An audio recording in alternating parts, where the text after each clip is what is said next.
right, we're live. We live. We're Let's do live it. and thriving. Quick clap. 3, 2, 1. It's like a C plus. White boys don't got no rhythm. Yeah, dude. Cracking a cold one. We're cracking coldies. Oh, I didn't bring my sunglasses. It's all right. Coldies for the oldies. What's your favorite classic rock song? Oh, great question. Probably Vienna by Billy Joel. Is that how does that go? Slow down, you crazy child. Take the phone off the hook and disappear for a while. Da-da-da-da. I don't remember the rest. Yeah. I like that. I like that one. What about you? I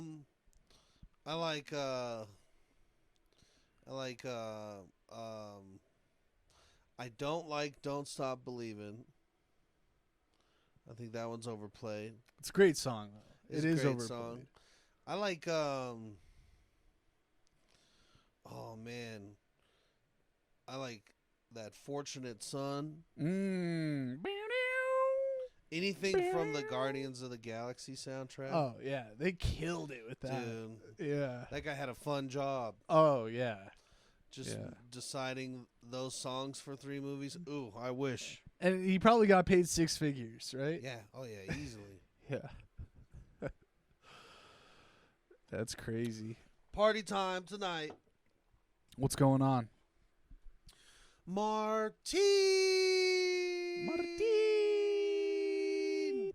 Martine's in Denver, and he sold this motherfucker out. Oh, on a Wednesday, no less. On a Wednesday, bitches. Who's Yeah. better than us?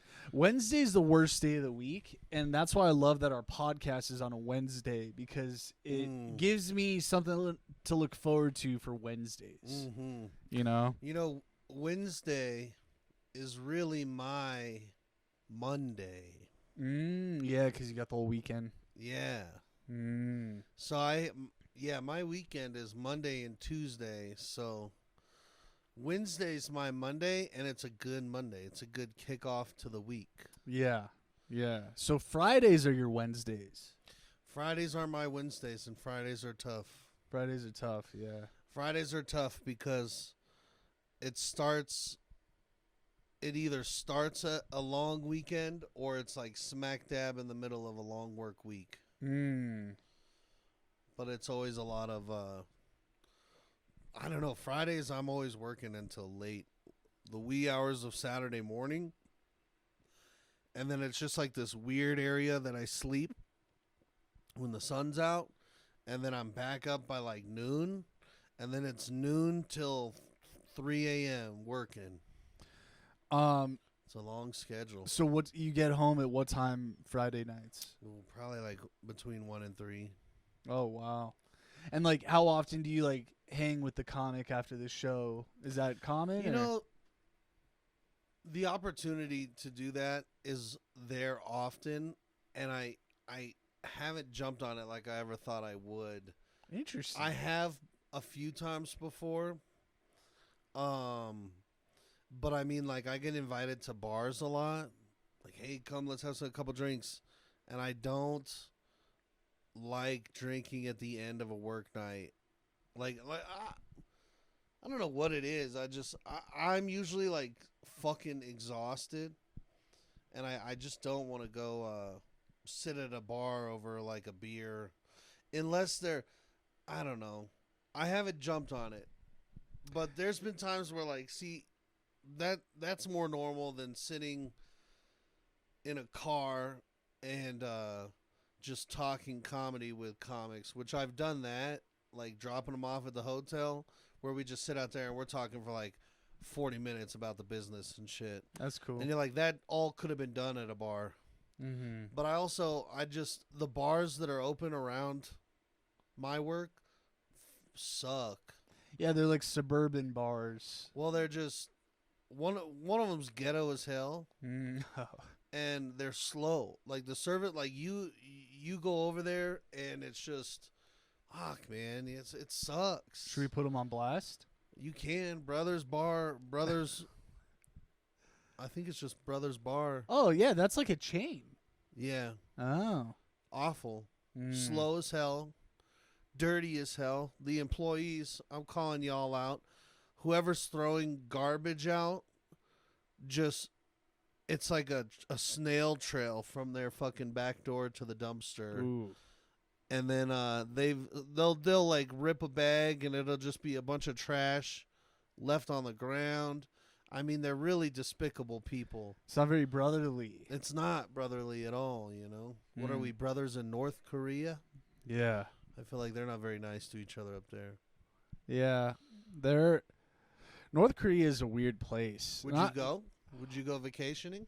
Yeah, if it was safe. I don't know if it's safe, but you know, just like the things that the leader or Kim Jong-un or whatever his name is, the things that they have the people believe there, it's like crazy. Like they believe he doesn't poop. Oh, really? Yeah. Our leader, no poop. No poop. That's crazy. I didn't know that. Yeah. Well, which is kind of believable because he's like a big guy, so it's like, oh, like he hasn't pooped. It's just all the poops in him. That's crazy. How do they keep that secret? I don't know. Like he probably has secluded bathrooms. Explains the look on his face all the time. Yeah. Well, the thing is though, like when he's like giving a speech publicly and he has to poop, or if he farts, you know, that's a tricky situation. Yeah. Do they have not CIA, but like who's his intelligence? Yeah. I don't really know too much about like Do you think they know? Like oh they try yeah, to cover it up. Or yeah. Like they schedule. Maybe they schedule his poops. Yeah, I guarantee his close circle knows because I mean, the smell is gonna give you away at some point. It's like who just destroyed this? Well, that's what I'm saying. Maybe like his secret agent, or like his what do we call it for our president? The people that protect him. Secret Service. Secret Service. Maybe their Secret Service like always has to like, oh, that was me. Yeah. I'm sorry. Yeah. That was. Yeah. They have to take the blame for it. That's exactly what it is. It's part of their like duty to their country. Hey, no pun intended. Yeah. Duty. There's other things they believe about him. I think he's like a professional basketball player. He doesn't poop and he plays basketball professionally. Yeah. That's why he's friends with Dennis Rodman. Yeah, yeah. Because he's big into basketball. And like if I was a citizen in North Korea, I'd be like, oh, that checks out. He's friends with Dennis Rodman. Yeah. Yeah. What do you think they think of Dennis Rodman? I'm not a big basketball fanatic, but when was Dennis Rodman popular? Because I feel like when was the last time he played? Mid-90s. Like, so he was like a defensive specialist on those Bulls teams. On what teams? Those Chicago Bulls teams with Michael Jordan.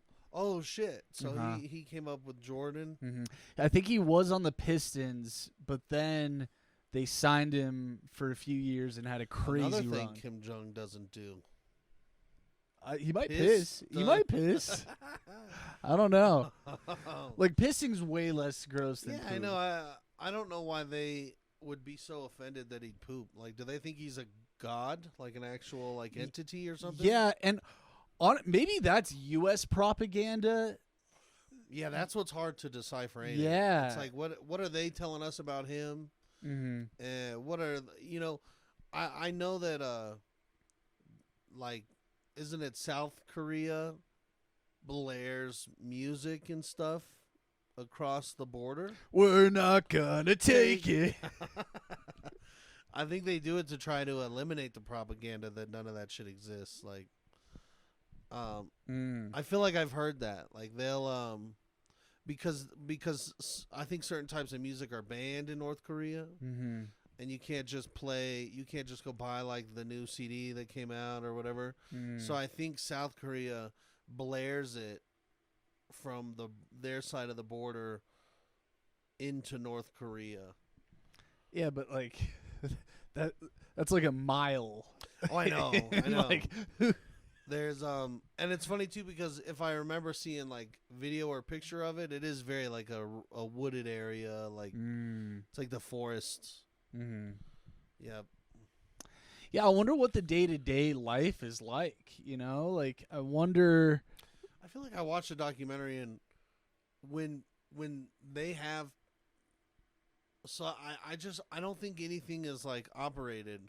So they have like empty malls and empty stores and empty everything. And then when people come to visit the country and they want it to look like it's prosperous, then everybody goes out there like they're in a play. Are you getting that from the movie The Interview, though? Or is that actually... Well, I don't quite remember the interview too well. Okay, because that's But- what happens in the interview. Oh, really? Mm-hmm. But I feel like I remember it from like a indie journalist that went out there. Oh, okay. Yeah, I mean, I could see that. But like, why? Like, if you're a citizen there, like, you just what do they do? Yeah. Yeah, you just do nothing, and then you have a job do you visitor, and you have? gotta act like you do something. Like, I don't know. I wonder what do you think the most common job is out there? comic, maybe. Comic. Yeah. They have like it's like speakeasies, but for comedy. Yeah, yeah, Like people aren't allowed to laugh, so they Yeah. have to like go through a refrigerator door yeah, into like the secret room. yeah. And all the jokes are about him actually pooping. Yeah. Kim Jong took the biggest shit today. Oh, we're not supposed to be laughing. That's crazy. Yeah. And like, I wonder, like, is he a murderous dictator? Like, is he like, what's his body count? You know, Oh shit. and his body count with women. I'd like to know that too. Yeah.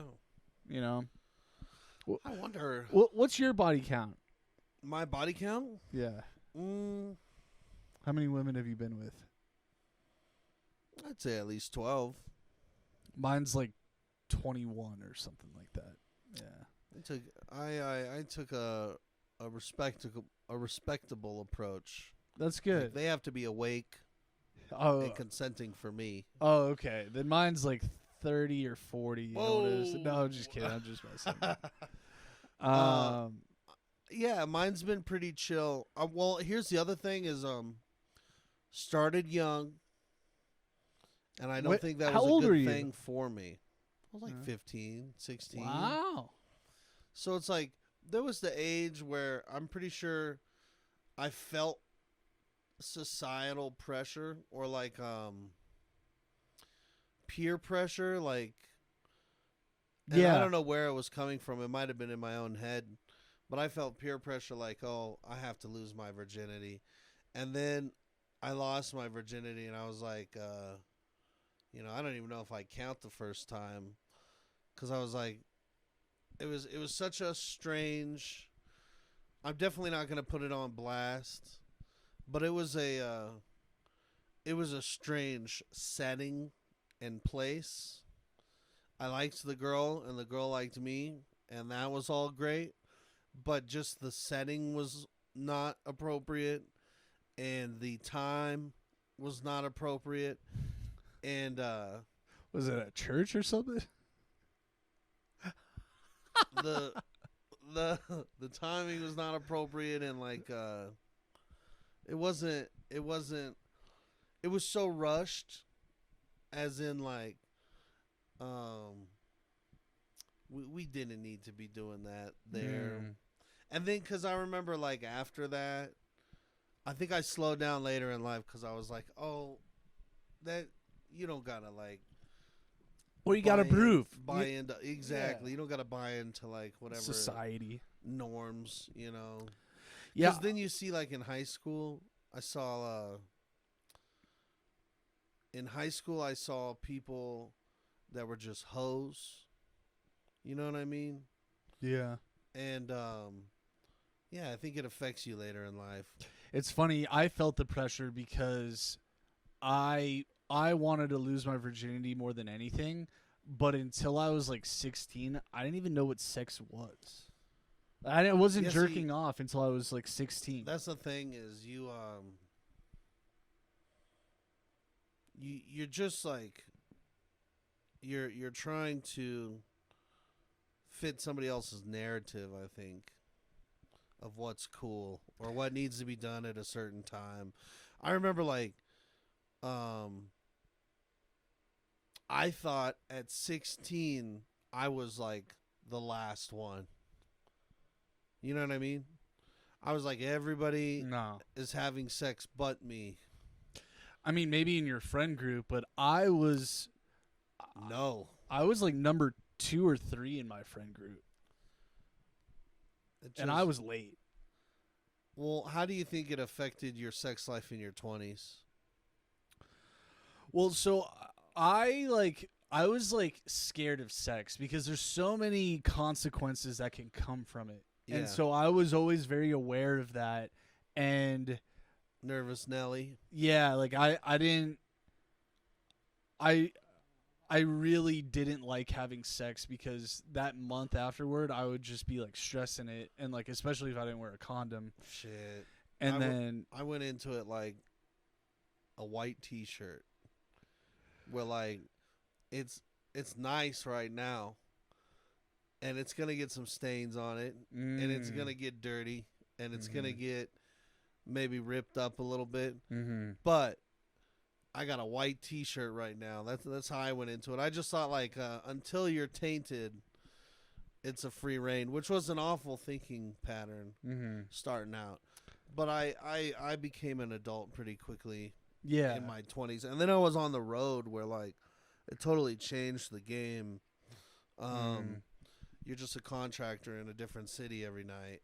So like if you go to the bar, you go to the strip club, you go to the front desk, you know, it started, I was like, there was a couple kind of like Rico Suave players that I was friends with.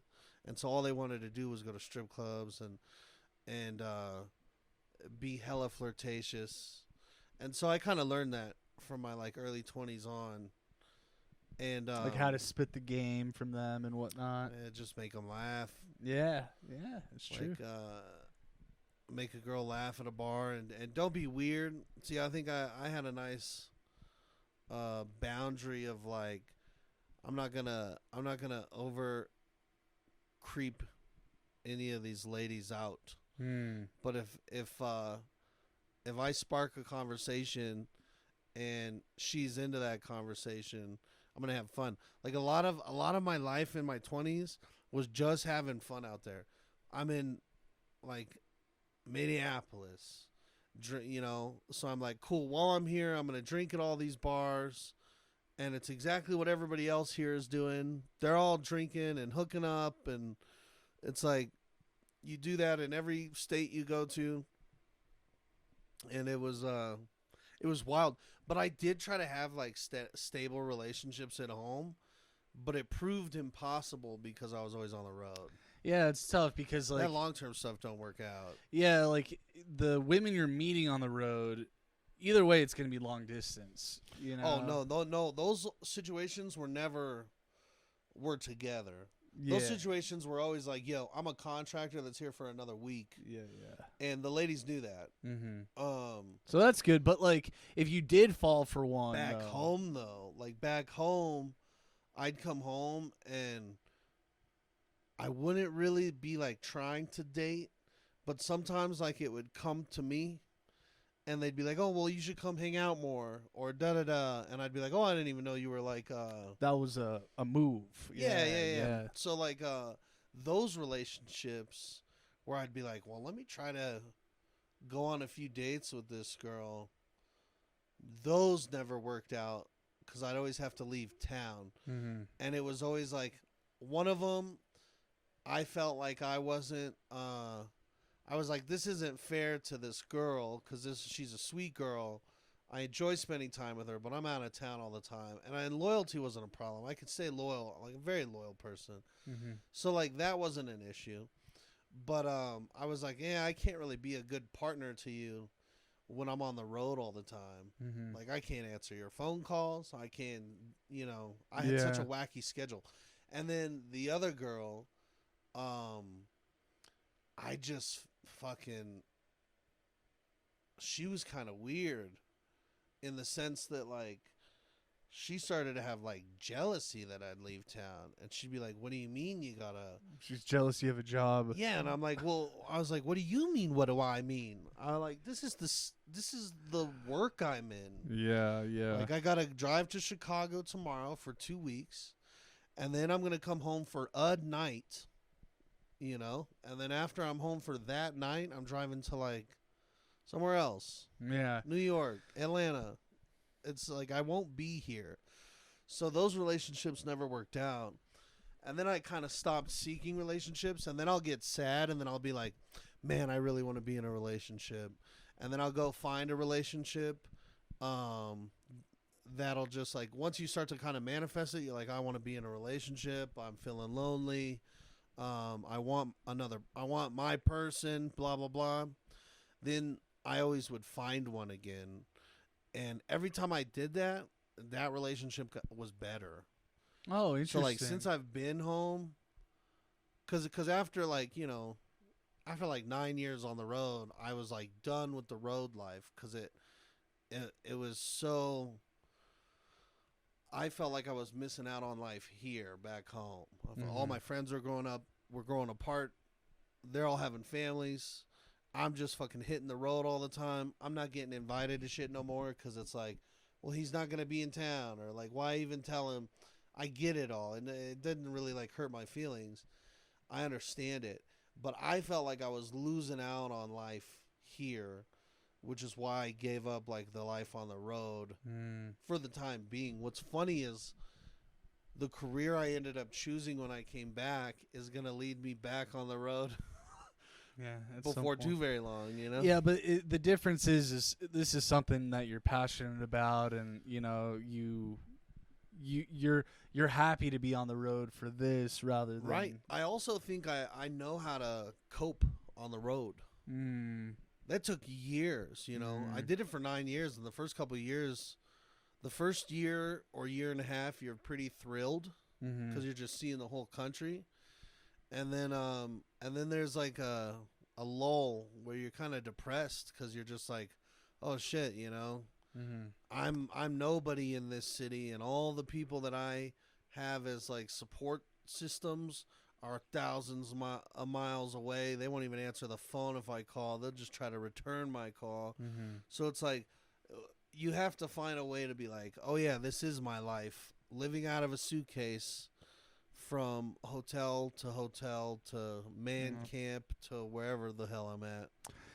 For the has nothing to do with what you were just saying, but for the presidential debate, it should just be a talent show, or they have to hit an open mic. I like that. I like the idea of an open mic. I went to an all acts open mic on Sunday, and I love it because I feel like I'm not as bad at an all acts mic. Oh, interesting. It was, and I said that to the people there. I go, I love that this is an all acts mic because it makes this not feel so bad. And I wasn't trying to insult anybody. I could see that how that could be insulting. Yeah, they were kind of like, haha, what? Yeah, they went home and thought about that for a long time. I told them all, I was like, I don't mean any disrespect to any of you. Because there was like a dance lady there. There was a guitar player. There was a fucking guy that sang. There was so many different acts that I don't feel the pressure of it. What I meant was like I don't feel the pressure of this being like you have to be a funny comedian, Mike. Yeah. Which some of those open mics, dude, if you watch a bunch of people do well, and then sometimes it shakes your confidence in your own material before you ever go up there. And then you're like, fuck, I'm at this open mic where, I don't want to go up and tell these shitty jokes to these people, and I have to work on it. Well, it goes both ways, though, because, if everyone's bombing, it's really hard to kind of re-energize that crowd. But then if everyone's doing well, it's kind of easier to kind of just go in and trickle in, and yeah. And like I think you kind of gotta like in the moment say, okay, depending on how the crowd's going, like, okay, maybe instead of doing 40% new material, I'll do like 60 or 30% new material or 20%. Like, you know, like you kind of I've been going at it with about 80% new I like that, the dude. last couple That nights. because that's how you grow. Like it drives me crazy when I see the same comedians every week doing the same exact act. That you know, sure, I get having a tight act. Is it already tight though? Like by Yeah. the time you've seen it the 16th time, it's pretty tight. Yeah, you know? It's like, what are you getting out of this at this point? I see people though that thrive on the. I'm gonna do that same set for 6 years in a row and just get like I appreciate these few little chuckles I get. Yeah, I guess what's your goal, right? Is your goal just to do comedy to make yourself feel good? Like if that's your goal, then fine, do whatever you want to do. But if you're trying to advance your career, that's not the way. But I'm also of the thinking that like you need to always have a tight set. Even if you're trying new material, you got to practice that in the mirror like as much as you can. Yeah, the I feel like I'm a very amateur comedian yet. I wouldn't even call myself a comedian. I'm an amateur stand-up. I'm an amateur open micer. And I say that because like I'll do shows, but I'm definitely not a host yet. Like I'm not, and I'll host stuff. But what I mean is like, this whole year I'm trying to dedicate to become like a host, and I want to have a good 10-minute set that's tight. And right now I feel like I have not designated what that 10 minutes is gonna be. So I have like a pretty tight 3 minutes on the gym, and then I have just a whole slew of jokes I could talk about this or that or this. I feel like I'm either taking a long time to crack the code and find exactly like, oh yeah, this is my set right now, or I've been hurting myself by constantly writing in this direction and then writing in this direction and then practicing this for a little bit and then this. No, I think it's all growth. No matter how you look at it, it's all growth because like you gotta do the wrong thing to get to the right thing. That's true. And like writing in all kinds of directions, I'm guilty of that, dude. I like my brain goes in so many different directions, and I probably should reel it in and try to stick with like certain topics that have to do with my life instead of being so observational. Mm-hmm. Because they say when you're starting off, like kind of just going from your experience is the best route, and then you can kind of like say, what about airplane food? You know, you can kind of go into like different areas that don't necessarily have to do with your life. Can you really think back on like what's made you laugh really hard that hasn't been someone else? Like, I guess I'm saying like, so like a joke of mine. If I'm trying to pull from myself from my own life experience, because I've thought about that. Oh, interesting. Most of the shit that I have like died laughing at has been somebody else doing something. Okay, but just because it's somebody else doing something doesn't like you can tell the story in a way and from your perspective and add in tags along the way. Right, punch it up. Yeah. So can I give you a premise? Yeah. And I may have told you this before, but one of the hardest times I ever laughed, and what's crazy is you have to set the audience up to know the person and why it was so funny. This was so funny because of I know this person and I know how they behaved, and it was we're in youth group, and so he's in youth group with me, and he's like his sort of like personality is he's quiet, he's got he's observant, but he also kind of like spaces out all the time, right? So there's plenty of times where like he's not paying attention to this stuff, and he's not in youth group for like none of us were in youth group to like follow in the path of Jesus. We were all in youth group because it was the funnest thing when you're made to go to church. It's like the greatest thing ever. You get to go to youth group, which is like the funner part of church, and there's donuts, and you get to go out to lunch, and then like an event or whatever. Like, so That's smart of the church to do that, by the way. yeah, you're making the best of what you got as a kid in church. So, long story short, he our youth group meets up with another church's youth group, and it's like a way more serious youth group where the kids are definitely like Bible thumpers, and so it's kind of funny because you bring our washed up youth group, we're not washed up, we're like kids that don't.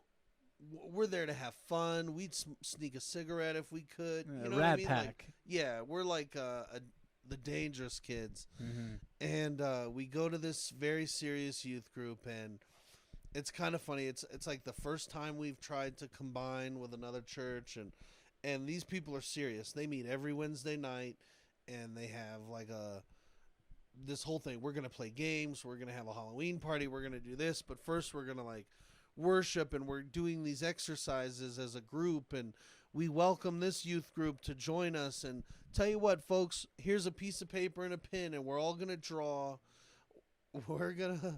Somebody's gonna do like this little sermon or read a passage or something, and I want you all to draw what you took. Like, I want you to draw, it was either Jesus, or I want you to draw what you took from this passage and what it means to you. And please just draw it. If it means you're drawing a stick figure of your family, this made me think about my family. Draw a cross. This made me think about Jesus' sacrifice for us. It had a serious undertone. And long story short, they go through everybody, and they're coming up to me, and I did my best. I'm playing along. And then they get to my friend, and my friend is like kind of hesitant to show his, and they gave us plenty of time to work on this, right? And finally he shows his, and it's just scribbles like a spiral, like that whole, or what? Yeah, that horror movie where they just do like the like a black hole. And so, like, kids are drawing all these magnificent photos and everything. And when he presented it, keep in mind, he's, like, blankless. Or, like he has no emotion behind it. He doesn't... I'm picturing Jason Thiessen. Yes, and he doesn't have an explanation for it. So he just turns it, and you see, like, some of them try to give him the benefit of the doubt and do, like, the... Like, try to figure it out, and they're like, so what does this mean to you? And, dude, it was just seeing it was so funny, because I was like, what is this guy gonna draw? I felt but it was so fucking funny that I started to laugh so hard, and it made him laugh, and then it made us look like we were making fun of the whole thing situation. And then it became one of those things you're not supposed to laugh. So I couldn't stop it. I just kept thinking, like, every time I saw it, I would laugh so fucking hard, because everyone was giving these heartfelt speeches and everything. Yeah. So, like, that's the premise, or that was the whole story. I could chop it down and make it funny. You ever had to go to somebody's youth group event? I don't know what it would become. But that shit made me laugh so hard. I do want to retell it, but I don't want to punch it up and lie about anything. Well, I think it's okay to lie about stuff like this. Like, I think, like, you could insert something to make it funnier, but then it's harder for me to remember. Like, the jokes that I've been telling are pretty easy to remember because they happen.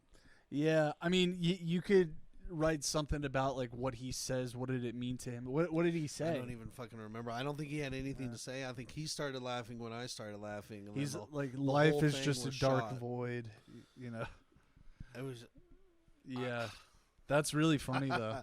But I guess what's funnier is that, like, the 20 minutes or 15 minutes that we all took as a group to draw our shit, and he's over there, and I remember I kept looking at him, and he's like working on something. I'm like, I wonder what he's working on, and that's what it was. Yeah.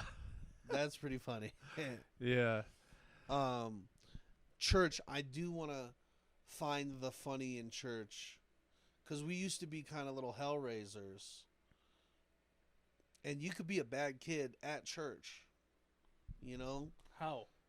running around and fucking bumping into people and climbing onto the roof when you're not supposed to, and just fucking around. Mm-hmm. Not paying attention in church. My mom used to like snap, so I used to try to write a joke about how I knew how much trouble I was in by how much of my mom's midriff turned when she snapped to get my attention. So she used to do like one of these or like one of these. Yeah. But if like any of this was moving, I was fucked, you know? Yeah. So trying to make that funny.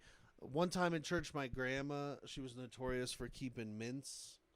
And so one of the funnest things to do in church was like bum a mint off grandma. Yeah. It's the only thing you could do, you know? Mm-hmm. And I've already filled out the kids' sheets and I've whatever.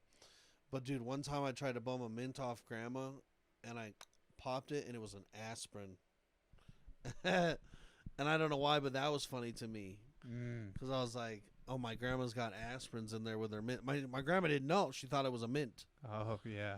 So, I don't know. It's finding the funny in real life. Like, I was raised pretty sheltered, but I was always very rebellious.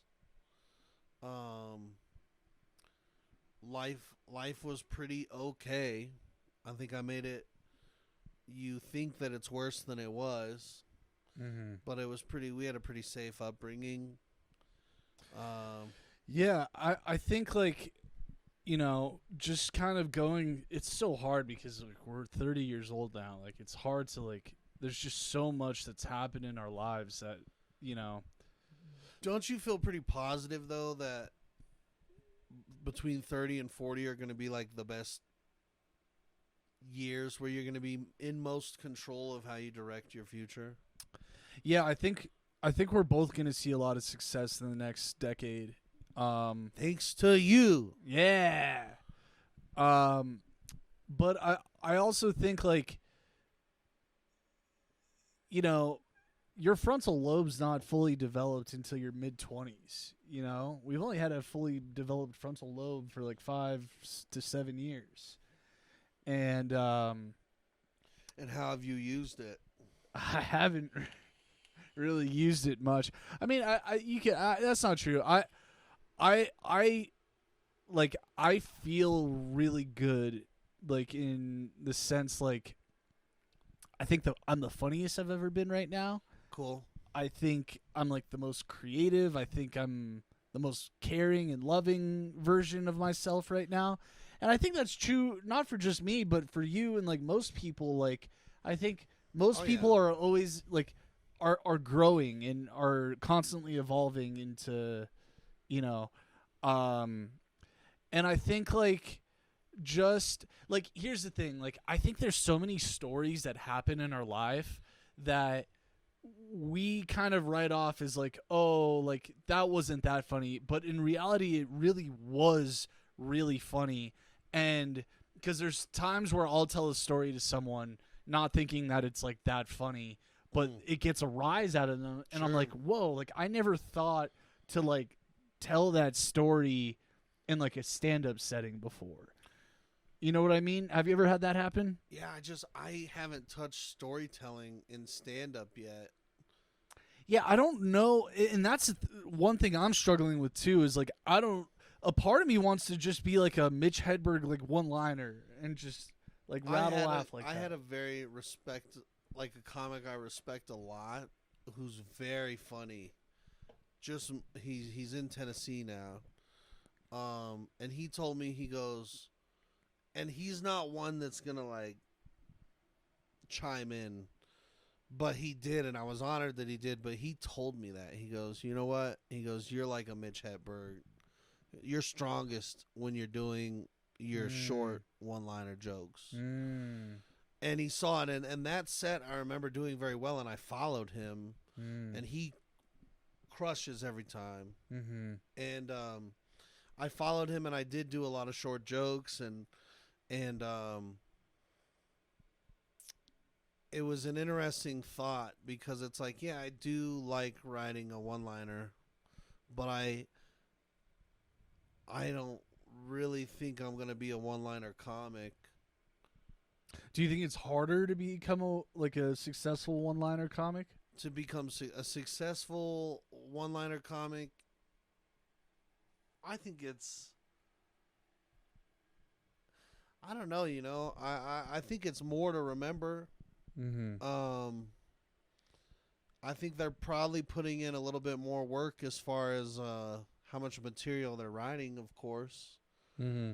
And to become successful, yeah, it probably is harder because I don't know too many one-liner comics. I know 3 in the Denver scene, and that's about it. Out of probably 100. Oh, there's probably 300 in Colorado comics working. And do you consider open micers working comics or no? I have them on the radar, yeah. Okay, I so have 'em some on the of radar them, yeah. Okay,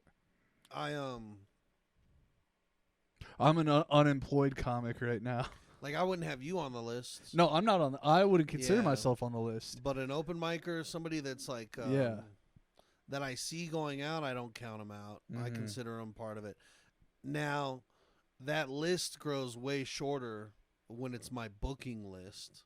Yeah. Because then I have to take, like, whether you're an open micer or not, I have to take whether you have 10 to 12 minutes or you got 20 to 25 minutes.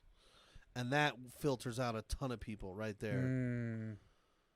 And then it's like, have I seen you do consistent bits?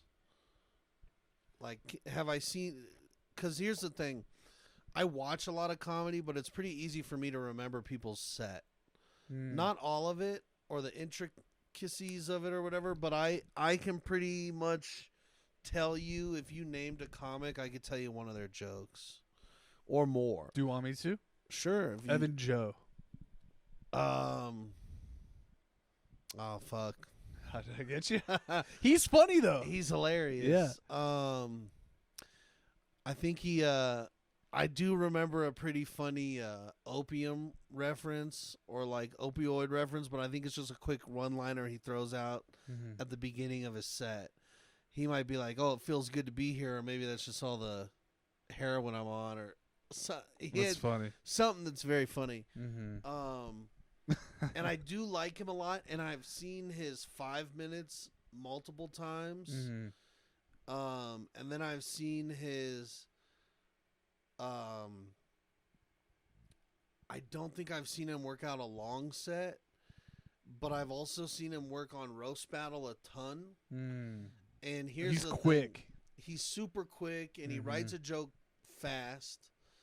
And I will account some of your Roast Battle efforts to you as a comic in general.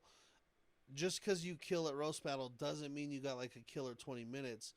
But if you're consistent at Roast Battle, which he's one of the most consistent, he's the king of Roast Battle, dude. He holds the fucking belt. Oh, he does? Yeah, I didn't he's know like that. the Denver reigning champion right now. So like, you're talking about somebody who I trust that their set is gonna catch up, or their set is already at a level that I would never bet against that dude. Now there's roast comics where I'm like, they're probably more of a roast comic than they are a regular stand-up comic, which unfortunately I'm in that category right now. I feel, because I've been putting more work into roast jokes than I have my regular jokes. Well, But that's because I have like an insight on it. But that's because you're getting a lot of opportunity in that department right now, so you got to kind of cater to that. So like, I get that. Like I think you should. I'm not afraid be to work focused that on muscle, that roast battle muscle. Yeah. I would be curious how I would do on a roast, because I don't like roasting people. You got to take that out of it. Yeah. It's honestly just it's serving jokes back and forth, and it's like I've never had a problem with anybody that I've roasted. You know what I mean? Like I've never not liked a single one of them. I've actually liked every single one of them, like as a friend or a comic. Mm-hmm. And so it's not that. It's like I am strictly trying to deliver a better joke than they just did. And it's like I'm trying cuz like I know they're going to come with heat, you know? Like, I feel like I might go too far. I don't know if you can go too far in roast battle. Yeah. Like I've said, because if it's funny, it's funny. If it's funny, it's funny. It's gonna go too far if you're like. I think if you like, I don't know. Like even if you directly attack somebody, I think it only goes too far if there's physical violence, or if you start racially saying shit you shouldn't. Yeah, as a white guy, of course, you know. I actually let the record show my dick is black, so I'm like 2% black maybe. Sweet. So, yeah, I don't know why. Let the record show. And I didn't realize I had a black dick until someone saw my dick one time and was like, they're like, "You got a black dick?" So, who said that? My buddy Craig. Oh. So I accidentally was Twitch streaming and I had to poop, and I had to run to the bathroom. So you just called like Carmen, Mom. Yeah. No, so I was pooping, but the stream was going. I'm like, fuck, I forgot my phone. So I run out and get my phone real quick, but I was naked. Oh no! And so you could see my dick on stream for like 2 seconds, and Craig clipped it, and he's like, "Dude, you got a black dick." Nice. Yeah. So. Well, Craig is also white. Yeah. Well, he's Mexican. But he's whitewashed Mexican. Okay. Yeah. Whitewashed Mexican? Yeah. I have a buddy like that. Yeah. So. Yeah, it's weird though, like, cause I'm Jewish. Well, I want everyone to know that I have a very white dick. Yeah. Sorry. Yeah. I do know how to use it well. I don't know how to use my dick. See, I'm pretty fucking good. I got a great track record, and I have receipts. So if you need to call references, yeah, please do. You know when you're like, oh, I killed it at my last job. I hope they call my old boss. Same thing. You used your dick a lot in your last job, or? Well, no, it wasn't a job, but relationship. Oh, okay. You just I wouldn't be worried of the beans getting spilt. You know what I mean? It wouldn't hurt me. I'm a pretty private person, and I don't get into everybody's business like that. But yeah, no, I'm very proud of my sex game. Jews love gossip. I think I'm like naturally like intrigued by gossip. I just love the tea. I like a little gossip too. You know, I just like to know what's going on. I like gossip that doesn't hurt nobody. Yeah. I don't like gossip that's just put out there to fucking destroy people. Yeah, like, dude, you know how hard it is? Last night I went to a mic and there was like a huge something huge happened right before I got there, between like a standoff between a co-runner and somebody on stage, and I could tell the vibes were weird. And then outside I said hi to one guy who was pretty upset, and then I went inside and the vibes were so weird that I was like, you know what, I'm gonna take off. I'm not gonna stay for this mic. I'm gonna leave. But I stopped out front to smoke a cigarette first, and then they kind of confronted each other. And bro, to sit there, and they went back and forth yelling at each other. And I mean like top of their lungs. So it's not like I'm not eavesdropping. I'm standing as close as we are right now. And probably sat there for like the length of a cigarette. And then I was like, you know what? I'm going to get the fuck out of here and let them have like their private. It's not a private convo whatsoever. Keep in mind there's 8 other comics.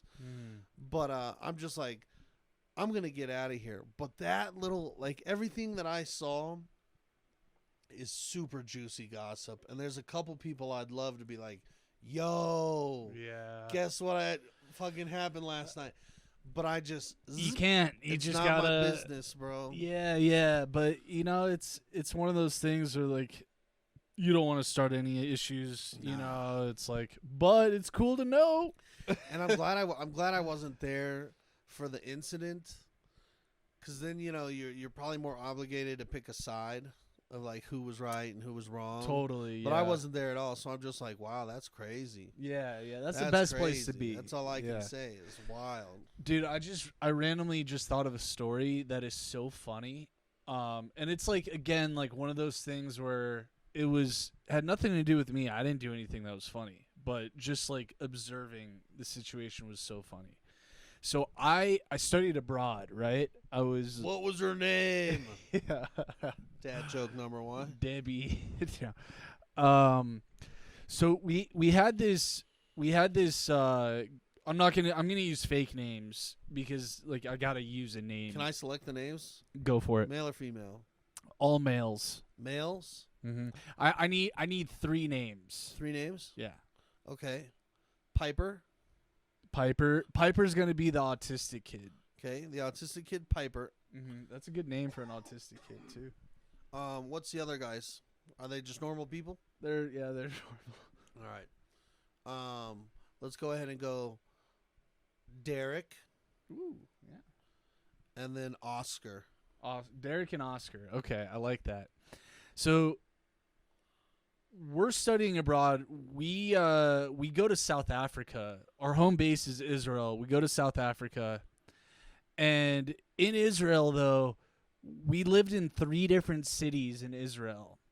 And Piper, we were currently in this city in Israel that was like literally a 1-horse town. Like no one lived in this city. Yeah. So Piper was always complaining about, like, when we were in South Africa, going back to this city, right? Like he was complaining the whole time about it, right? Blah, blah, blah, blah. So we get back to that city and we're getting off the bus and it was Oscar and Derek, right? Yep. Oscar goes, "Hey, Piper, I bet you're glad to be back in Arad." That's the name of the city, is Arad. And so Derek says that to him, right? And Piper turns around and goes, "Fuck you, Derek." Like to the other person. Yeah. Like, and Derek's like, "What? How did you say it?" Because it was Oscar that said it? Oscar said it. Oh, Yeah. Shit. So it was just like such a funny, like, little exchange. It just made me laugh so hard. Like, I had one of those that I remember still laughing really hard at, somebody else making a joke to somebody else, and it was a roast.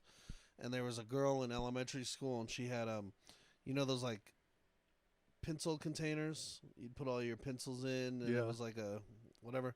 Well, she had one empty of pencils, but it was full of pencil shavings. mm-hmm. So I had this weird habit of just collecting all these pencil shavings, and it was kind of like kept secret. I remember because she opened it up, and this other guy saw it, and he was walking by, and he goes, "What's that? Your lunch?" And I don't know why, but it made me it made me die laughing, dude. That is actually really funny. It's one of the earliest roast jokes I remember. But I did used to like, I don't support a bully. I do think I was kind of a bully. I was like a mixture of, I was bullied until I was like, I'm going to be the bully. And then I was the bully until I was like a very short time, and I realized like, oh, it's not good to be the bully either. I never thought of you as that. No, by the time I got to high school, I was definitely not the bully. Okay. By the time I got to high school, I was just like, yo, I'm going to worry about my own, be nice to everybody, respect everybody, and then not fucking fear anybody. Everybody loved you in high school. That's what I remember. I didn't have a problem with a soul in high school, bro. I really I don't was kind remember. of the same way. Yeah. I don't remember a single person having an issue with me, No. except for some of the Teachers. the neo-Nazi. Well, the teachers didn't like me. Some of them and the staff. But like the neo-Nazi football camp, I used to get under their skin, and they used to do shit like try to slash my tires or That's fuck with my fucked truck, up. or. Yeah.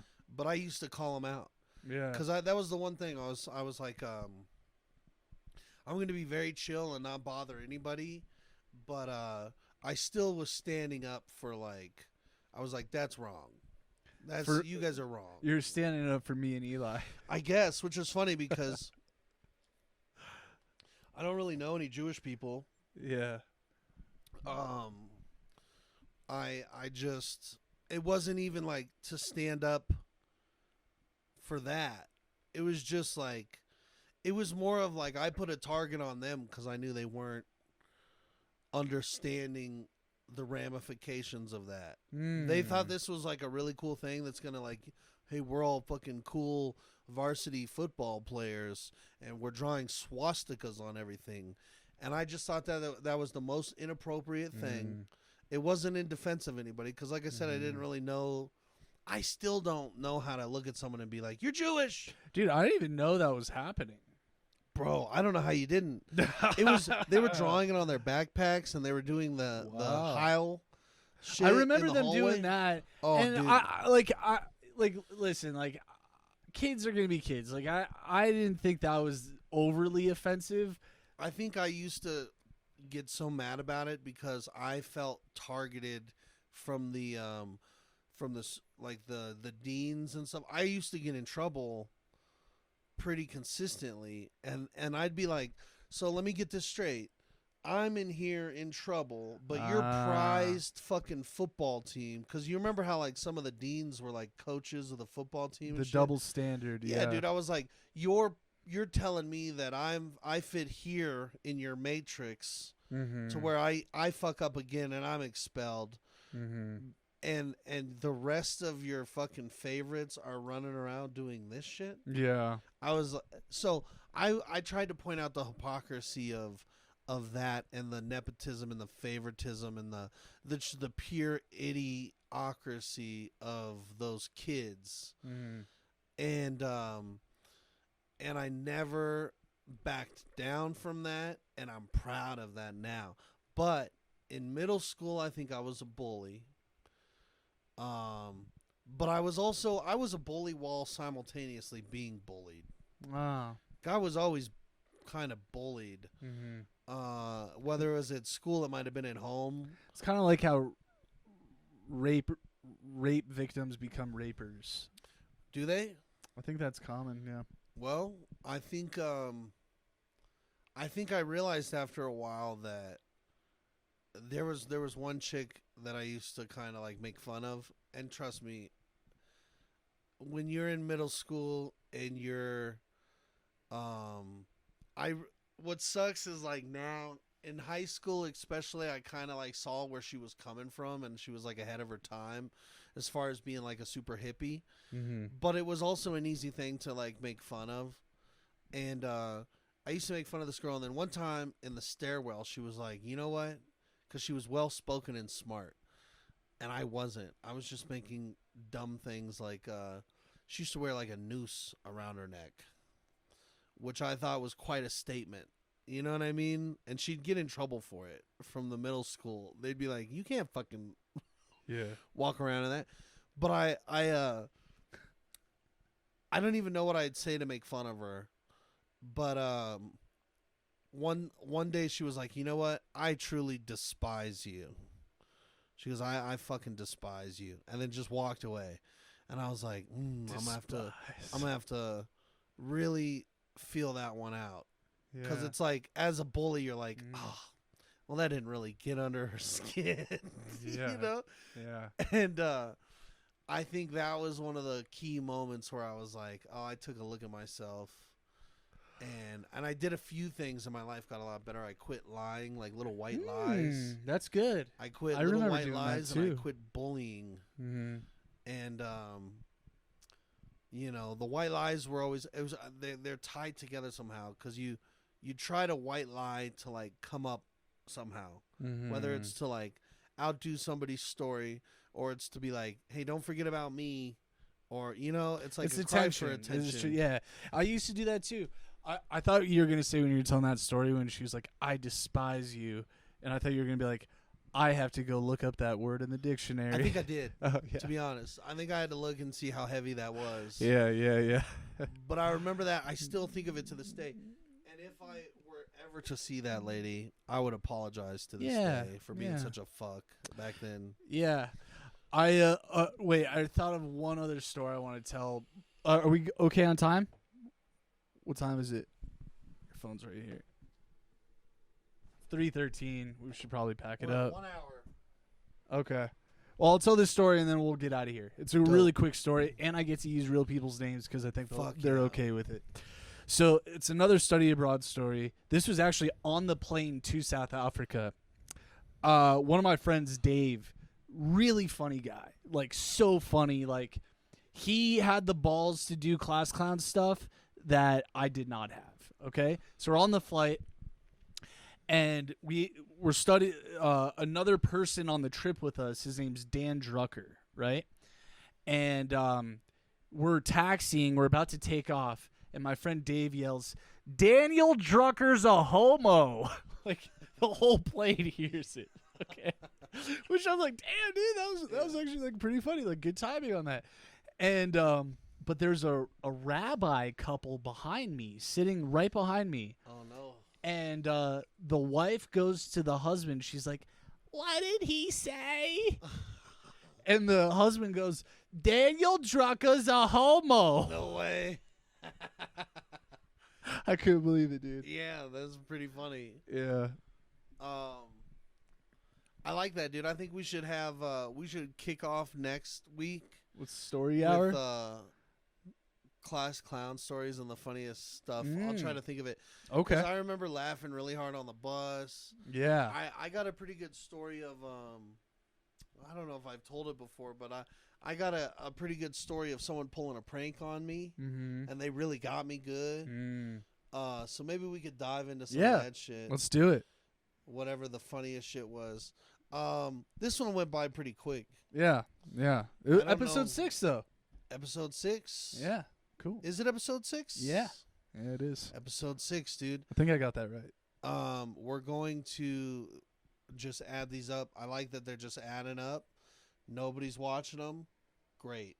It's fine. Let it get to, well, it's going to get just better and better.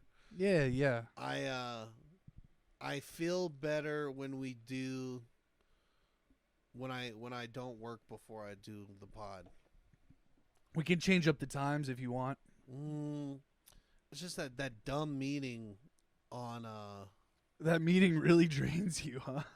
Yeah, bro. It's like it's like a 30-minute meeting. No, I know. It no, sometimes it's a lot longer, and I'm always having to be like, hey, I gotta get out of here. And then yeah. Well, what we can do is like I'll get here by 3:34. We can just chill for like the first hour from now on. Yeah. And I think we've kind of been doing that. Yeah. But we like, could chill. We could go for a walk. Yeah. We You know, get some fresh air, reset. Yeah. Take a little microdose, maybe. I don't know. Oh yeah. I took one today. Did you? Yeah. Feel good. Hit me next week. I got you. I'll try it out. I think I'm gonna eat an edible before I go in. See, but the show starts at 7:30, so if I eat an edible, I'm gonna be high as fuck by like 6.